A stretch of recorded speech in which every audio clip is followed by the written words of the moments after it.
Ce sont les gens qui sont envoyés par les actions sociales de la mairie. Ils viennent ici 3 fois par semaine et on leur donne, on leur vend à 10% du prix la marchandise, mercredi, vendredi. D'accord, alors c'est destiné à qui? Un type de catégorie de personnes? Les personnes c'est du monde. Plus des milliers, ok. Ils passent par les mairies et automatiquement. Est-ce qu'ils sont recensés ces gens-là? Ah oui, ils sont recensés, il y a les enquêtes qui sont faites. D'accord, ils sont combien en tout dans la commune de Faha? Au moins une centaine. Une centaine de personnes. D'accord. Et donc, qu'est-ce qu'on y trouve dans le magasin? Et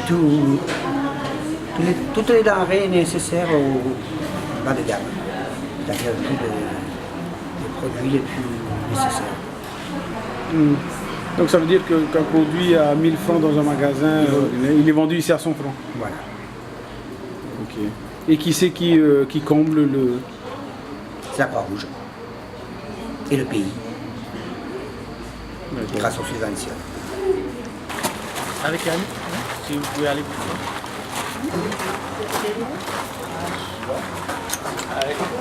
Voilà.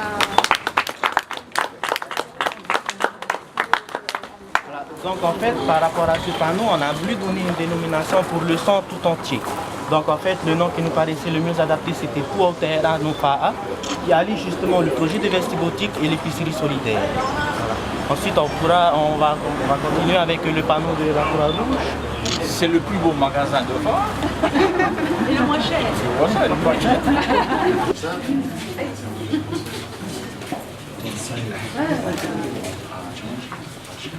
Il faut que ça parte aussi assez rapidement, ça reste frais.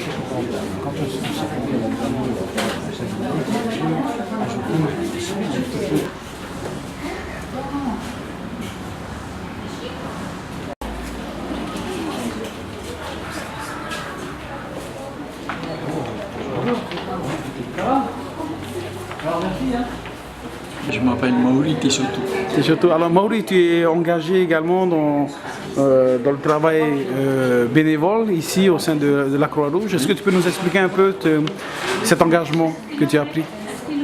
C'est un peu ma façon d'aider les autres, quoi. Travailler pour la Croix-Rouge bénévolement. Ça fait combien d'années que tu travailles à Croix-Rouge? Ça fait 2 ans. 2 ans maintenant. Ouais. Alors quel bonheur est-ce que tu as Le bonheur de servir les autres, quoi. Ok. Donc quelle est ton implication dans le magasin? Moi je fais un peu de tout. Je suis l'entrepreneur qui fait les étagères, qui fait l'approvisionnement de magasin, tout ça. Ok. Moi je ne suis pas le seul, hein. On est plusieurs. Quoi. Donc tous les jours tu seras ici? Non, pas tous les jours. Il y a comme le lundi, le mercredi et le vendredi. Hein. Ok. Mais sinon, on est de la presqu'île. Moi, je suis de la presqu'île. D'où exactement? À Poueux. Et donc tu... Oui, pour la Croix-Rouge. Viens ici.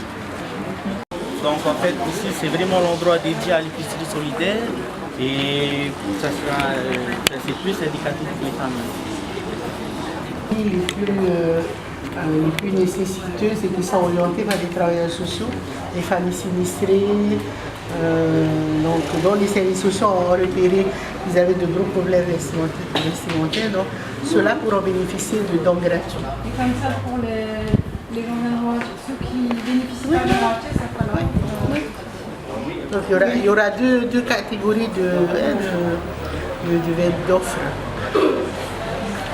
Oui, tout d'abord, je veux remercier tous les bénévoles, d'abord, qui quotidiennement travaillent et essayent de venir en aide aux plus démunis. La Croix-Rouge, bien sûr, son président, M. Cormier, et son conseil d'administration, la Croix-Rouge, nous le savons tous, est présente dans le monde entier. Et quand il y a eu les événements de Samoa, la Croix-Rouge également est allée en aide.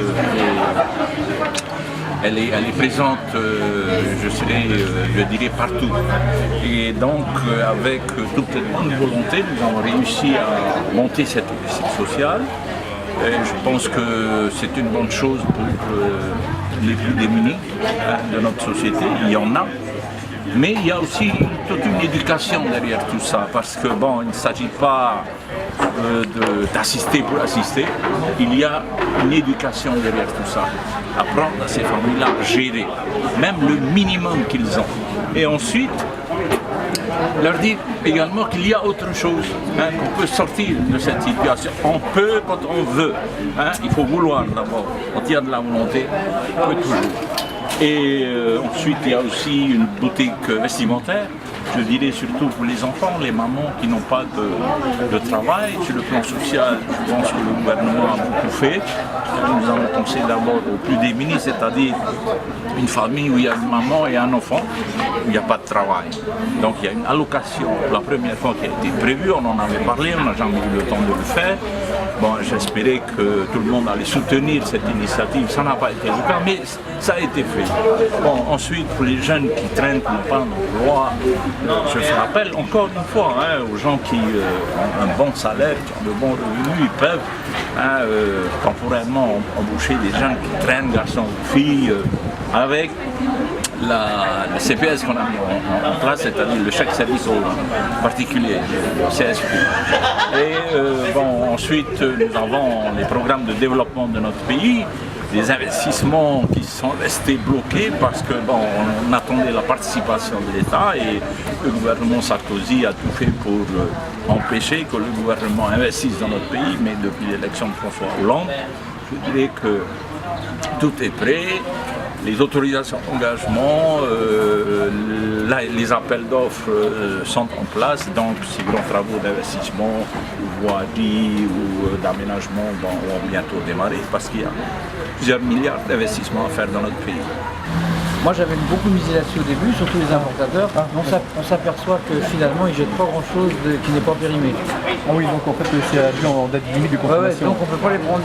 D'accord. Donc la vraie solution c'était la collecte dans les grandes surfaces. D'accord. Maintenant on va acheter un peu. Voilà. Donc maintenant vous disiez que de plus en plus ça indispose les grandes surfaces. Ce qu'ils disent, mais enfin bon. Mais vous, qu'est-ce que vous en pensez? Apparemment les gens c'est retard parce que c'est volontaire en fait. Hein, c'est gratuit, les gens ne sont pas obligés.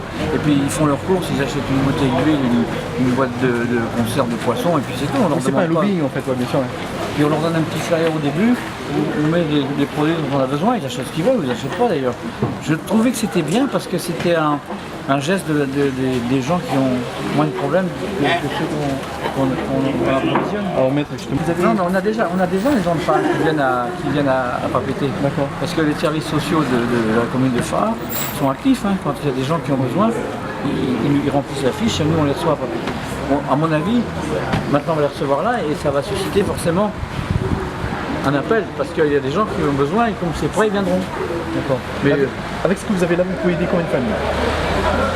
Et nous on répond à la demande. Hein. D'accord. C'est-à-dire que c'est pas une boutique dans laquelle on va en passant. C'est pas, les gens ne viennent que parce qu'on a rendez-vous.